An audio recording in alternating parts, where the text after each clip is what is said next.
Hello students, आज की video के अंदर हम डिस्कस करेंगे फिजिकल एजुकेशन के मोस्ट इंपॉर्टेंट टॉपिक्स और पेपर पैटर्न। तो आइए शुरुआत करते हैं। सबसे पहले अगर बात कर ले तो पी का जो पेपर है वो 70 नंबर का पेपर होता है, 70 मार्क्स का पेपर है और ये पेपर 3 घंटे 15 मिनट का होता है, जिसमें 15 मिनट्स आपको पेपर रीडिंग के दिए जाएंगे। इस पूरे एग्जाम के अंदर पी के पेपर में 34 क्वेश्चंस आते हैं, जिसमें एक एक नंबर के 18 एमसीक्यूज आएंगे। एक एक नंबर के 18 एमसीक्यू आएंगे जो आपको 18 नंबर दिलाएंगे। दो नंबर के 5 क्वेश्चन आएंगे जो 10 नंबर दिलाएंगे। तीन नंबर के आपको 5 क्वेश्चन आएंगे जो आपके 15 नंबर दिलाएंगे। इसके अलावा 4 नंबर के 3 क्वेश्चन आएंगे जो 12 नंबर दिलाएंगे और 5 नंबर के 3 क्वेश्चन आएंगे जो 15 नंबर दिलाएंगे। तो टोटल आपका 70 मार्क्स का पेपर तैयार हो गया। 34 क्वेश्चन एग्जाम में पूछे जाते हैं। जो फिजिकल एजुकेशन का जो पेपर है उसमें डायग्राम के ऊपर भी बहुत सारे क्वेश्चंस आते हैं, ये चीज हमेशा ध्यान रखना। और एग्जाम में प्रॉपर तरीके से डायग्राम ड्रॉ करके आना, डायग्राम पेंसिल स्केल से प्रॉपर डायग्राम बनाना है। अपने को प्रीवियस ईयर के क्वेश्चन पेपर सॉल्व करके जाना है, पिछले 3 साल के क्वेश्चन पेपर सॉल्व करके जाना, उसमें से भी बहुत सारे क्वेश्चन एज इट इज छपते पेपर के अंदर। रही बात अगली, अगर मैं बात करूं तो पी के जो पेपर है ना वो 5 पार्ट में आएगा। कितने पार्ट में आएगा? 5 पार्ट में आएगा। Part A, part B, part C और पार्ट डी और पार्ट ई।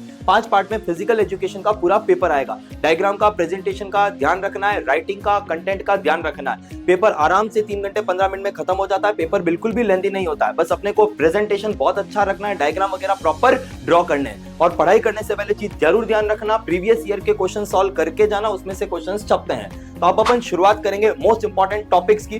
बेसिकली एक चीज ध्यान रखना, पी का जो पेपर है उसमें 10 यूनिट्स होती है। कितनी यूनिट्स है? 10 यूनिट है। और ऑन एन एवरेज माना जाए तो हर यूनिट से 7 नंबर के क्वेश्चन आते हैं। ऑन एन एवरेज देखा जाए तो हर यूनिट से 7 नंबर के क्वेश्चन है। तो अपन एक एक यूनिट के इंपॉर्टेंट टॉपिक डिस्कस करेंगे जो इस बार बोर्ड एग्जाम्स में पूछे जाते हैं। तो अपन शुरुआत करेंगे सबसे पहले यूनिट नंबर 10 से और फिर इसको यूनिट नंबर 1 पे एंड करेंगे। तो शुरुआत करते हैं। अगर मैं बात करूं तो यूनिट नंबर 1 के अंदर सबसे इंपॉर्टेंट, यूनिट नंबर 10 के अंदर सबसे इंपॉर्टेंट है types and methods to develop strength, endurance and flexibility. ये सबसे इंपॉर्टेंट टॉपिक है, types and methods to develop strength, endurance and flexibility. इसके अलावा सर्किट ट्रेनिंग क्या होता है, ये एक इंपॉर्टेंट टॉपिक है। अब यूनिट 9 के अंदर बात करें तो इंपॉर्टेंट टॉपिक एक पूछा जा सकता है एग्रेशन इन स्पोर्ट्स। क्या पूछा जा सकता है? Aggression in sports. और इसके अलावा एक और पूछा जा सकता है psychological attributes in sports like goal setting. ये एक इंपॉर्टेंट टॉपिक है जो पूछा जा सकता है। यूनिट नंबर 8 के अंदर पूछा जा सकता है न्यूटन्स लॉ ऑफ मोशन। क्या पूछा जाएगा? न्यूटन्स लॉ ऑफ मोशन क्या होता है, फ्रिक्शन क्या होता है, प्रोजेक्टाइल क्या होता है और कॉन्सेप्ट ऑफ इक्विलिब्रियम क्या होता है। इनमें से बड़ा क्वेश्चन पूछा जाता है। यूनिट नंबर 7 की बात करें तो कार्डियो रेस्पिरेटरी सिस्टम पे क्वेश्चन पूछा जा सकता है। स्पोर्ट्स इंजरी सबसे इंपॉर्टेंट टॉपिक है, स्पोर्ट्स इंजरी। और इसके अलावा physiological changes due to ageing, physiological changes due to ageing, ये एक इंपॉर्टेंट टॉपिक है। यूनिट नंबर 6 के अंदर से पूछा जा सकता है स्पोर्ट्स अथॉरिटी ऑफ इंडिया यानी Khelo India fitness of different age group. Khelo India fitness test of different age group, ये एक इंपॉर्टेंट टॉपिक है जो पूछा जाएगा पी के पेपर में, fitness test of different age group का। इसके अलावा बीएमआई और बीएमआर का प्रैक्टिकल क्वेश्चन आ सकता है। बीएमआई और बीएमआर का प्रैक्टिकल क्वेश्चन आपसे पूछ सकता है। और प्रोसीजर ऑफ ब्रिकली एंड जोन्स, ये एक इंपॉर्टेंट टॉपिक है जो यूनिट 6 में से पूछा जाएगा।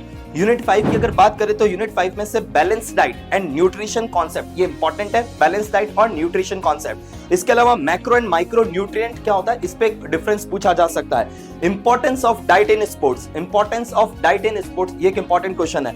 Identify ways to maintain healthy weight, identify ways to maintain healthy weight, ये इंपॉर्टेंट डायरेक्ट क्वेश्चन पूछा जा सकता है। और define nutritive and non nutritive, ये एक इंपॉर्टेंट डिफरेंस पूछा जाएगा। इसके अलावा यूनिट 4 की तरफ बढ़ते हैं तो यूनिट 4 के अंदर पूछा जाएगा concept of inclusion in sports, concept of inclusion in sports और स्पेशल एंड पैरा ओलंपिक्स में क्या डिफरेंस होता है, स्पेशल एंड पैरा ओलंपिक्स में क्या डिफरेंस होता है। इसके अलावा बहुत सारे आसन पूछे जाएंगे डिजीज को लेके, भाई अगर ये डिजीज है तो क्या आसन होगा, ये यूनिट नंबर 3 में से पूछा जाएगा। ओबेसिटी, डायबिटीज, अस्थमा, हाइपरटेंशन और अर्थराइटिस के अगर आसन क्या होते हैं, इसमें से 100% चांसेस है एग्जाम में क्वेश्चन पूछा जाएगा, किसी भी एक डिजीज को लेके आसन पूछ लिया जाएगा।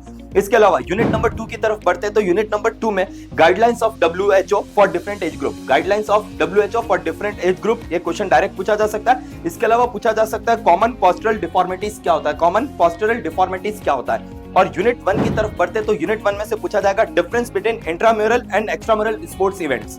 एक तो इंपॉर्टेंट है difference between intramural and extramural sports event और दूसरा पूछा जाएगा फिक्सचर्स, ये एक इंपॉर्टेंट टॉपिक है। फिक्सचर्स में हर बार एग्जाम में क्वेश्चन पूछा जाता है, फिक्सचर और उसके क्या प्रोसीजर्स होते हैं, फिक्सचर और उसके क्या प्रोसीजर्स होते हैं। तो ये जो कुछ इंपॉर्टेंट टॉपिक है, ये लगभग 25 इंपॉर्टेंट टॉपिक्स है। मैंने हर यूनिट से 2 से 3 इंपॉर्टेंट टॉपिक निकाले जो इस बार बोर्ड के एग्जाम्स में पूछे जाते हैं। आपका जो पीई का अगर पेपर आता है ना, इसमें 95% पेपर आपके डायरेक्ट क्वेश्चंस आते हैं। एग्जाम में सिर्फ एक केस स्टडी आ सकती है, इसके अलावा केस स्टडी नहीं पूछी जाती है, सिर्फ एक केस आने के चांसेस रहते हैं। बाकी 95% पेपर केस स्टडी के 95% पेपर डायरेक्ट क्वेश्चन के तौर पे पूछा जाता है और केस स्टडी एक पूछी जाती है। और बाकी ये सारे एमसीक्यूज आएंगे जो असर्शन रीजन के फॉर्म में भी आ सकते हैं और मैच द फॉलोइंग के फॉर्म में भी आ सकते हैं। Assertion reason, match the following और डायरेक्ट एमसीक्यू भी पूछे जा सकते हैं। तो ये आपका लगभग पूरा मैंने डिस्कस किया पेपर पैटर्न और important topics. Thank you and all the best for your PE exams.